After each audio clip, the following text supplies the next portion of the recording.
അപ്പോൾ നമ്മുടെ പുതിയ വീഡിയോയിലൊക്കെ എല്ലാവർക്കും സ്വാഗതം ഗൈസ്. അപ്പോൾ നമ്മൾ പിന്നെ ചെസ്സിന്റെ വീഡിയോ ആയിട്ട് വന്നിരിക്കുകയാണ് ഗൈസ്. അപ്പോൾ നമ്മുടെ ചെസ്സിന്റെ കട്ടകളൊക്കെ ഇവിടെ റെഡിയാണ് ഗൈസ്. കഴിഞ്ഞ വീഡിയോയിൽ നമ്മൾ എഡിറ്റിങ്ങിന് ഒരു പ്രശ്നം ഉണ്ടായിരുന്നു, അപ്പോൾ അത് നേരെ ഒരു ക്ലാരിഫൈ ആയില്ല. അപ്പോൾ ഇന്ന് തൊട്ട് ഈ വീഡിയോ തൊട്ട് നമ്മൾ ചെസ്സിന്റെ ഇതിനൊക്കെ നല്ല ക്ലാരിഫൈ ആയിട്ട് എടുക്കാമെന്നാണ് വിചാരിക്കുന്നത്. ഇതേപോലെ ഇന്ന് വന്നിരിക്കുന്ന ഓരോ കോയിൻസിന്റെ പോയിന്റും ഓരോ സ്പെഷ്യൽ അബിലിറ്റീസും കൂടെ നമ്മൾ പറയാനാണ് നമ്മൾ ഇന്ന് വന്നിരിക്കുന്നത് ഗൈസ്. അപ്പോൾ നമ്മുടെ ഫസ്റ്റ് സ്റ്റാർട്ടിങ് തന്നെ നമ്മുടെ വൈറ്റ് ആണ്. നമുക്ക് എല്ലാത്തിനും പോയിന്റ്സ് നമുക്ക് തുടങ്ങാം ഗൈസ്. നമ്മൾ ഫസ്റ്റ് നമ്മൾ ഇറങ്ങുന്ന നമ്മുടെ ഒരു മെയിൻ ആളാണ് നമ്മുടെ പോൺ എന്ന് പറയുന്നത്. അതാണ് നമ്മുടെ ഫസ്റ്റ് ആള്. അപ്പം നമുക്ക് പോണിന്റെ പോയിന്റ് തുടങ്ങാം ഗൈസ്. പോണിന്റെ പോയിന്റ് എന്ന് വെച്ചാൽ 1 ആണ് ഗൈസ്. പോയിന്റ് 8 ഉണ്ട്. അതിൽ 8 1 ചെയ്താൽ എല്ലാം കൂടെ 8 ഉണ്ട്. അപ്പൊ ഈ പോണിന്റെ പോയിന്റ് 1 ആണ്. അപ്പം പോണ് നമുക്ക് പോയിന്റ് 1 ആവാൻ കാരണം ഇത് നേരെ 2 സ്റ്റെപ്പ്, ഒരു സ്റ്റെപ്പ് ഇങ്ങനെ പോകും, പിന്നെ സൈഡ് വിട്ടു. അതുകൊണ്ടാണ് ഇതിന് ഒരു പോയിന്റ് ആവാൻ സ്പെഷ്യൽ ആയിട്ടൊരു കാരണം. പിന്നെ നമ്മൾ അടുത്ത നമ്മളെ നോക്കുന്നതെന്ന് വെച്ചാൽ നമ്മുടെ ബിഷപ്പാണ് ഗൈസ്. ബിഷപ്പിനെ നിങ്ങൾക്ക് എല്ലാവർക്കും അറിയായിരിക്കും, ഇങ്ങനെ കോൺ സൈഡ് പോകുന്നത് കൊണ്ട്. പിന്നെ അതുകൊണ്ട് തന്നെ ബിഷപ്പിന്റെ പോയിന്റ് 3 ആണ് ഗൈസ്. ഈ സൈഡ് പോയി ഓരോ ചെക്ക് മേറ്റും അതുകൊണ്ട് 3 ആണ് ഗൈസ് നമ്മുടെ ബിഷപ്പിന്റെ പോയിന്റ്. ഇത് നമ്മൾ അടുത്ത് നമ്മൾ നോക്കാൻ പോകുന്നത് നമ്മുടെ നൈറ്റ് ആണ് ഗൈസ്. നൈറ്റിന്റെ എന്ന് പറഞ്ഞ ഒരു പ്രത്യേകത ഉണ്ട് ഗൈസ്. നമ്മുടെ ഇപ്പൊ 2 ബിഷപ്പ്, വെള്ളയിലെ ബിഷപ്പും ഇതേ ബിഷപ്പ് ഇങ്ങനെയാണ് പോകുന്നത്. പക്ഷെ നൈറ്റും 3 ആണ്. പക്ഷേ നൈറ്റിന് കുറച്ചുകൂടെ അഡ്വാൻറ്റേജ് സ്പെഷ്യാലിറ്റി ഒക്കെ ഉണ്ട് ഗൈസ് ഈ നൈറ്റിന്. കാരണം നൈറ്റ് ഇപ്പൊ ഇവിടെ നിന്നാണെങ്കിൽ നൈറ്റിന് ഇവിടെ പോവാം, ഇവിടെ പോവാം, ഇവിടെ പോവാം, ഇവിടെ പോവാം, ഇവിടെ പോവാം, ഇവിടെ ഒന്നുമില്ലെങ്കിൽ ഇവിടെ പോവാം, ഇവിടെ ഒന്നുമില്ലെങ്കിൽ ഇവിടെ പോവാം, ഇവിടെ ഒന്നുമില്ലെങ്കിൽ ഇവിടെ പോവാം, ഇവിടെ ഒന്നുമില്ലെങ്കിൽ ഇവിടെ പോവാം, ഇവിടെ ഒന്നുമില്ലെങ്കിൽ പിന്നെ ഇവിടെ പോവാം, പിന്നെ ഇവിടെ പോവാം. അങ്ങനെ ഒരു കോളം ഫുള്ള് കവർ ചെയ്യണ അത്രയും പവർ ഉള്ളതാണ് നമ്മുടെ നൈറ്റ്. അപ്പൊ നൈറ്റിന് 3 പോയിന്റ്, 2 നൈറ്റ് ഉണ്ട് നമുക്ക്. അടുത്ത നമ്മുടെ മെനാളായ നമ്മുടെ റൂക്ക്, ഒരു കാസിലിന്റെ തേര് എന്ന് വേണമെങ്കിൽ നമുക്ക് പറയാം. റൂക്കിന് നമുക്ക് 5 പോയിന്റ്സ് ആണ് റൂക്കിനുള്ളത്, 5 പോയിന്റ്. കാരണം റൂക്കിന് സൈഡ് വൈസ് എത്ര വേണോ പോവാം, ഈ സൈഡ് വെച്ച് പോവാം. പിന്നെ 2 റൂക്ക് വെച്ച് നമുക്കൊരു സ്പെഷ്യാലിറ്റി ആയിട്ടുള്ള ഒരു ചെക്ക് മേറ്റ് നമുക്ക് കൊടുക്കാൻ പറ്റും. അതെന്താണെന്ന് ഞാൻ ചെക്കിന്റെ വീഡിയോ ഇടുമ്പോൾ പറയാം. അത് അപ്പം നിങ്ങൾക്ക് മനസ്സിലാവും. അപ്പൊ ഇപ്പം ഇതേപോലെ 2 ഇതാണെങ്കിലും അങ്ങനെ ചെക്ക് മേറ്റ് ആക്കാൻ പറ്റും. അതുകൊണ്ട് റൂക്കിന് 5 പോയിന്റ് ആണ് ഗൈസ്. അടുത്ത വരുന്ന നമ്മുടെ രാജാവിന്റെ കൂടെ ഇരിക്കുന്ന മെയിൻ ഒരാള് നമ്മുടെ മന്ത്രിയാണ് ഗൈസ്. മന്ത്രിക്ക് ഉള്ള പോയിന്റ് എന്ന് വെച്ചാൽ 9 പോയിന്റ് ആണ് ഗൈസ് മന്ത്രിക്ക് കൊടുക്കുന്നത്. 9 പോയിന്റ് ആണ് യഥാർത്ഥത്തിൽ മന്ത്രിക്കുള്ളത്. കാരണം മന്ത്രി ഇവിടെ നിന്ന് സ്ട്രെയിറ്റ്, ഈ സൈഡ്, ഈ പിറക്, ഇവിടെ ഇവിടെ ഇവിടെ ഇവിടെ, അങ്ങനെ മന്ത്രിക്ക് ഇങ്ങനെ ഒരു ഫുൾ ബോർഡ് കവർ ചെയ്യാനുള്ള ഇതുണ്ട്. പിന്നെ എൽ ഷേപ്പ് മാത്രം മന്ത്രിക്ക് പോകാൻ പറ്റില്ല. അതൊരു ഡിസഡ്വാൻറ്റേജ് ആണ് മന്ത്രിക്കുള്ളത്. കാരണം കുതിരയ്ക്ക് മാത്രമേ ഈ കട്ടകളിൽ എൽ ഷേപ്പ് പോകാൻ പറ്റത്തുള്ളൂ. അപ്പൊ അതാണ് മന്ത്രി. അടുത്ത് വരുന്നത് നമ്മുടെ ലാസ്റ്റ് നമ്മുടെ മെയിൻ കട്ടയായ രാജാവ്. രാജാവിന്റെ പോയിന്റ് എന്ന് വെച്ചാൽ ഇൻഫിനിറ്റി ആണ്. ഇൻഫിനിറ്റി ആണ് രാജാവിന്റെ പേര്. കാരണം രാജാവില്ലെങ്കിൽ ചെസ്സിലെ കളിയില്ല. അതുകൊണ്ട് രാജാവിനെ നമ്മൾ മെയിൻ ആയിട്ട് നമ്മൾ 4 കാര്യങ്ങൾക്കാണ് നമ്മൾ നമ്മുടെ കട്ട ഉപയോഗിക്കുന്നത്. ഒരു കാര്യം, നമ്മളെ ഇപ്പൊ ഈ മന്ത്രി നമ്മളെ ഈ ബിഷപ്പിനെ ഇങ്ങനെ അറ്റാക്ക് ചെയ്യാൻ വരുക. അപ്പോൾ നമ്മൾ ഇതിനെ പ്രൊട്ടക്ട് ചെയ്യാൻ വേണ്ടി നമ്മൾ ഇങ്ങനെ ആകും. അപ്പൊ മന്ത്രി വെച്ച് വെട്ടിയാൽ നമുക്ക് ഇത് വെച്ച് ഇതിനെ എടുക്കാവുന്നത്. അങ്ങനെയാണ് നമ്മൾ ഒരു കട്ടയുടെ ഉപയോഗം. അതാണ് കട്ടകൾ ഉപയോഗിക്കുന്നതിന്റെ ഇത്. രണ്ടാമത് നമ്മൾ ഉപയോഗിക്കുന്നതെന്ന് വെച്ചാൽ, ഇപ്പൊ നമ്മുടെ രാജാവിന് ഇവിടെ ഒരു ചെക്ക് വന്നു. അപ്പൊ നമ്മൾ ഈ രാജാവിനെ പ്രൊട്ടക്ട് ചെയ്യാൻ ഈ കട്ടകൾ ഉപയോഗിക്കാറുണ്ട്. അതാണ് രണ്ടാമത്തത്. മൂന്നാമത്തതെന്ന് വെച്ചാൽ, ഇപ്പൊ ഇത് വന്നു, നമ്മളെ കട്ട വെച്ച് വേറൊരു ഒപ്പണന്റെ കട്ടയെ വെട്ടാണ് നമ്മൾ ഇത് ഉപയോഗിക്കും. പിന്നെ മെയിൻ ആയിട്ട് നമ്മൾ ഉപയോഗിക്കുന്നതെന്ന് വെച്ചാൽ 2 കാര്യത്തിനാണ്. നമ്മുടെ രാജാവിനെ സേഫ് ആക്കാനും പിന്നെ നമ്മളെ രാജാവിന് ചെക്ക് കൊടുത്ത് ചെക്ക് മേറ്റ് ആക്കാനും കൂടിയാണ്. നമ്മൾ ഈ 4 കാരണങ്ങളിലാണ് നമ്മൾ നമ്മുടെ കട്ടകൾ യൂസ് ചെയ്യുന്നത്.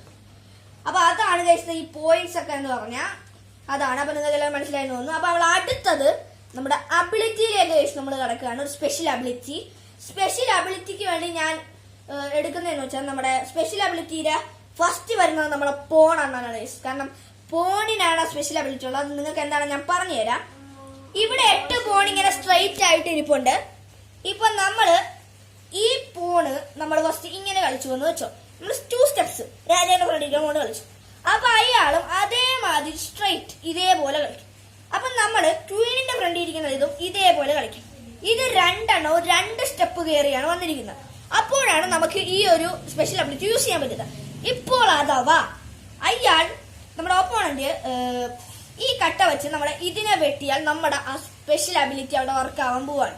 ഇത് വെട്ടിയാൽ നമുക്ക് ഇതിനെ എടുത്ത് ഇവിടെ വയ്ക്കാവുന്നതാണ്. ഇവിടെ വയ്ക്കുന്നതിനോടൊപ്പം ഇത് വെട്ടി വരികയും ചെയ്യും. ഈ ഒരു സ്പെഷ്യൽ അബിലിറ്റിന്റെ പേരാണ് എൻപാസന്റ്. എൻപാസന്റ് എന്നാണ് ഇതിന്റെ പേര്. അതിന് നമ്മൾ 2 സ്റ്റെപ്പ് ഫ്രണ്ടിലോട്ട് വെച്ച് ഇത് എങ്ങനെയാണ് നടക്കുന്നത്.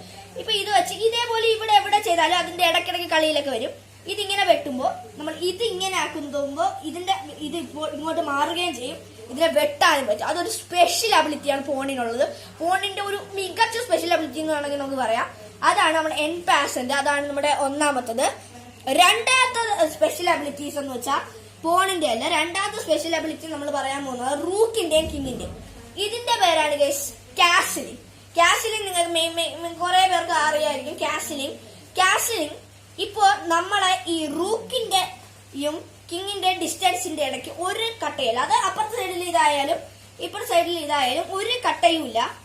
പിന്നെ എന്നാൽ നമുക്ക് റൂക്കിനെ ഇവിടെ വെച്ച് ഇതിനെടുത്ത് ഇവിടെ വയ്ക്കാം. ഇതാണ് കാസിലിംഗ് എന്ന് വെച്ചാൽ തേർന്ന് ഇപ്പുറത്താക്കി രാജാവിനെ സേഫ് ആക്കുക. അതാണ് ഈ കാസിലിംഗിലൂടെ നമ്മൾ ഉദ്ദേശിക്കുന്നത്.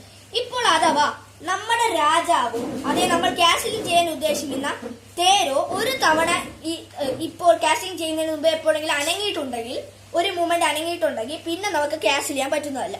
ഇപ്പോ ഈ തേര് നേരത്തെ ആണെങ്കിൽ തിരിച്ചു ഇവിടെ വന്നിരിക്കുകയാണ്. അപ്പൊ നമുക്ക് ഇതിൽ കാസിലിംഗ് ചെയ്യാൻ പറ്റത്തില്ല. നമുക്ക് ഇതിൽ വേണമെങ്കിൽ കാസിലിംഗ് ചെയ്യാവുന്നതാണ്.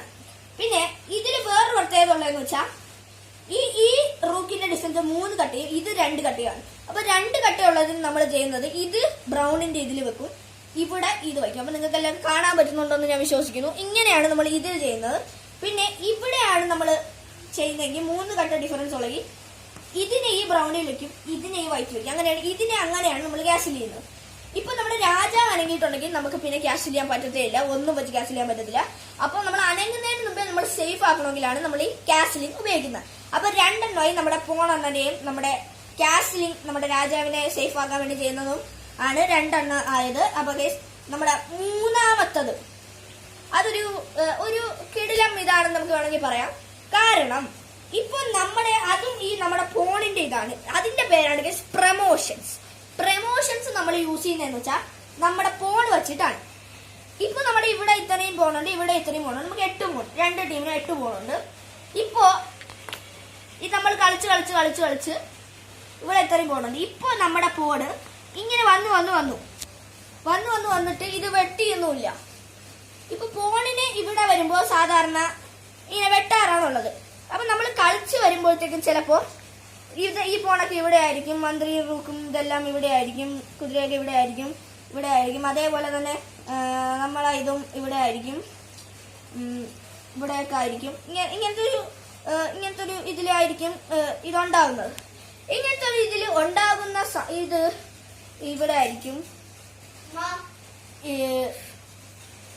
ഇവിടെ മന്ത്രി, ഇവിടെ ഇതായിരിക്കും. ഇങ്ങനെ ഒരു സന്ദർഭം ഉണ്ടാകുന്നത് ഭയങ്കര എന്താ പറയാ, ഒരു സ്പെഷ്യൽ ആയിട്ടുള്ള സംഭവങ്ങളിലാണ് നമ്മളെ ഇതുപോലത്തെ സംഭവങ്ങൾ ഉണ്ടാകുന്നത്. ഒരു സ്പെഷ്യൽ ആയിട്ടുള്ള സ്ഥലത്ത് ഇതാണെങ്കിൽ സ്പെഷ്യൽ ആയിട്ടുള്ളതെന്ന് പറയാം. ഇങ്ങനെ ഇരിക്കുക. അപ്പൊ നമ്മുടെ ഒരു പോണ് ഇതാണ് നമ്മുടെ ഫ്രണ്ടിലുള്ളത്. അപ്പൊ നമ്മളിപ്പോ പോണിനെ ഇങ്ങോട്ടാക്കി, ഇവിടെ ഇരിക്കുന്ന പോൺ ഇങ്ങനെ ഡയറക്റ്റ് ഇടോട്ട്. ഇപ്പൊ അയാൾക്ക് വേണമെങ്കിൽ ഇതിനെ വെട്ടാം, ചിലവരാണെങ്കിൽ ഇങ്ങനെ വെട്ടാതെ വിടുമ്പോൾ നമുക്ക് വേണമെങ്കിൽ ഇതിനെ ഫ്രണ്ടിലോട്ടാക്കും. അപ്പൊ അയാൾക്ക് ഇതിനാണെങ്കിൽ വെട്ടാം. പക്ഷെ വെട്ടിയില്ലെങ്കിൽ നമുക്ക് ഇതെടുത്ത് ഇവിടെ വെച്ചാലും ഇതിനെ കൊണ്ട് ഇത് വെട്ടിയാലും ഇവിടത്തെ പോൺ ഇവിടെ എത്തി. ഇപ്പൊ ഇവിടത്തെ പോൺ എപ്പോഴാണോ ഇവിടെ എത്തുന്നത് അപ്പൊ നമുക്ക് പ്രമോഷൻ ചെയ്ത് Queen, rook, night and bishop ഇതിൽ ഏതിലോട്ടെങ്കിലും ഒന്ന് ട്രാൻസ്ഫോം ചെയ്യാൻ പറ്റും. ഇപ്പൊ നമുക്ക് 2 ബിഷപ്പ് ഓൾറെഡി ഉണ്ട്, ഒരു ക്യൂൻ ഓൾറെഡി ഉണ്ട്. എന്ത് ഓൾറെഡി ഉണ്ടെങ്കിലും ഇതിപ്പോ ഇവിടെ വെച്ചാൽ ഒരു ക്യൂനും കൂടെ കൂടി വരും. അതിനെയാണ് നമ്മൾ പ്രമോഷൻസ് എന്ന് പറയുന്നത്. അത് പോൺ വെച്ച് മാത്രം ചെയ്യാൻ പറ്റുന്നതാണ്. അതിങ്ങനെ 2 സ്റ്റെപ്പ് നീക്കണം അങ്ങനെയൊന്നുമില്ല. ഏത് പോൺ ഇവിടെ നിന്ന് അപ്പുറത്തെത്തുന്നോ ആ പോൺ നമുക്ക് പ്രൊമോഷൻ ചെയ്യാം. ഇപ്പൊ നമ്മൾ 8 പോണും അപ്പുറത്തെത്തിയാൽ അത് നടക്കാത്തൊരു കാര്യം എന്ന് വേണമെങ്കിൽ പറയാം, നടക്കും. അങ്ങനെയാണെങ്കിൽ പറയാം 8 പോണും നടക്കത്തില്ല എന്ന് വേണമെങ്കിലും പറയാം. 8 പോണും അപ്പുറത്തെത്തിയാൽ നമുക്ക് 8 ക്വീൻ. It's an advantage. അതുകൊണ്ട് നമുക്ക് 8 ക്വീനും ചെയ്യാൻ പറ്റും. അതുകൊണ്ടാണ് ഇത്. പിന്നെ എനിക്ക് തോന്നുന്നു വേറൊരു ഇതിന്റെ പ്രത്യേകത, 8 ക്വീൻ ഇവിടെ വന്നു, ഓൾറെഡി ഒരു ക്വീൻ ഉണ്ട്, അങ്ങനെ 9. അതുകൊണ്ടായിരിക്കും ഇതിന് 9 പോയിന്റ് എന്ന് കൊടുത്തത് എന്ന് എനിക്ക് തോന്നുന്നു. അപ്പൊ ഇതാണ് നമ്മുടെ പ്രമോഷൻ എന്ന് പറയുന്നത്. നിങ്ങൾക്ക് മനസ്സിലായെന്ന് തോന്നുന്നു. ഞാൻ ഒന്നുകൂടെ പറഞ്ഞു തരാം. ഇപ്പൊ ഇത് ഇവിടെ എത്തിയെന്ന് വെച്ചോളൂ. അപ്പൊ ഇത് നമ്മുടെ ഒരു ഇപ്പൊ ക്യൂനില്ലെന്ന് വെച്ചു. അപ്പൊ നമുക്ക് ക്യൂനെ തിരിച്ചെടുത്ത് പ്രൊമോട്ട്. അപ്പൊ ഇതിന് വേണമെങ്കിൽ വെട്ടാം. ഇതല്ലാത്ത ചില സന്ദർഭങ്ങളിൽ ഒന്നും വെട്ടാനില്ലാത്ത സമയത്ത് ഇപ്പുറത്തെത്തും. വേണമെങ്കിൽ ഒരു ഉദാഹരണത്തിന് ഇപ്പൊ ഇവിടെയാണിത് ഇങ്ങനെയാണ് നിന്നത്. അപ്പൊ ഇതിനെ വെട്ടിയില്ല. അടുത്ത അയാൾ വേറെന്തോ ഒരു മൂവ് ചെയ്തു. നമ്മുടെ ഇതിനെ നമ്മൾ ഇപ്പൊ ഇവിടെ ഇല്ല. നമ്മൾ ഉള്ളത് ഇത് ഇവിടെ ആവട്ടെ, ഇങ്ങനെയാണുള്ളത്. അപ്പൊ നമ്മൾ അയാള് ഇവിടെ ഇപ്പൊ ഇതിനടുത്ത് ഇവിടെ വെച്ച് ഇങ്ങനെ ഒരു കളി കളിച്ചു എന്ന് വെച്ചോളൂ, എക്സാമ്പിൾ. അപ്പോ നമുക്ക് ഇതിനടുത്ത് ഇവിടെ വെച്ചാൽ ഇറ്റ്സ് എ ചെക്ക്. അതൊരു ചെക്കാണ്, പക്ഷെ ചെക്ക്മേറ്റ് അല്ല. അപ്പോ ഇയാൾക്ക് ചെയ്യാൻ പറ്റുന്ന ഒരെണ്ണം ഇതിപ്പോ ഇത് ഇവിടെയാണ്. ഓക്കെ, ഇയാൾക്ക് ഇപ്പൊ ചെയ്യാൻ പറ്റുന്ന ഒരെണ്ണം എന്ന് വെച്ചാൽ ഇവിടെ ഇതിനെ വെട്ടാൻ പറ്റില്ല. കാരണം ഇവിടെ നമ്മുടെ ബിഷപ്പ് അല്ല നമ്മുടെ നൈറ്റ് ഇരിപ്പുണ്ട്. ഇവിടോട്ട് പറയാമല്ലോ, ഇവിടെ നമ്മുടെ ബിഷപ്പ് ഇരിപ്പുണ്ട്. അപ്പൊ അയാൾക്ക് ഒരു ഇതുള്ളത് ഇവിടോട്ടാണ്. അപ്പൊ ഇവിടോട്ട് മാറുന്നതോടുകൂടി പറഞ്ഞുതരാം. ഇവിടോട്ട് മാറുന്നതോടുകൂടി ഇത് ഇവിടെ വയ്ക്കാം. ഇതിവിടെയാണ്. അപ്പൊ ഇത് ഇവിടെ വെച്ചാൽ ഇതിനെ ക്യൂനാക്കാം. ക്യൂനാക്കി അതൊരു ചെക്ക്മേറ്റ് ആണ്. ചെക്ക്മേറ്റിനെ പറ്റി ഞാൻ വേറൊരു വീഡിയോയിൽ ഇടാന്ന് പറഞ്ഞിരുന്നു. അതൊരു ചെക്ക്മേറ്റ് ആണ്. അപ്പൊ ഇങ്ങനത്തെ സന്ദർഭങ്ങളിൽ നമുക്ക് പ്രൊമോഷന്റെ ഒരു അഡ്വാൻറ്റേജ് ആയിട്ട് കാണുകയാണ്. അപ്പം നിങ്ങൾക്ക് ഇതെല്ലാം മനസ്സിലായെന്ന് തോന്നുന്നു. അപ്പൊ ഞാൻ പെട്ടെന്ന് പറഞ്ഞു, ഇത് പെട്ടെന്ന് വീഡിയോ ചുരുക്കാനാണ്, എന്നാലും നിങ്ങൾക്ക് കാണാൻ മനസ്സിലാവുള്ളൂ. അപ്പം ഈ ഒരു വീഡിയോ ഇത്രേ ഉള്ളൂ. നിങ്ങൾക്ക് ഇഷ്ടപ്പെട്ടെങ്കിൽ നിങ്ങൾ ലൈക്ക് ചെയ്യുക, കമന്റ് ചെയ്യുക, സബ് ചെയ്യുക. അപ്പൊ ഞങ്ങൾ കുറെ പേര് ഇതിന് സപ്പോർട്ടൊക്കെ തരുന്നു തോന്നുന്നു. ഇത് അറിയാത്തവർക്ക് വേണ്ടിയാണ് ഞാൻ ഈ വീഡിയോ ചെയ്യുന്നത്, ചെസ് അറിയാത്തവർക്ക് വേണ്ടി. അപ്പൊ ഇനി ഇതിന്റെ കുറെ വീഡിയോ ആണെങ്കിൽ നിങ്ങൾ കമന്റ് ചെയ്യുക. അപ്പൊ അടുത്തൊരു വീഡിയോ ആയിട്ട് വീണ്ടും വരാം. ബൈ.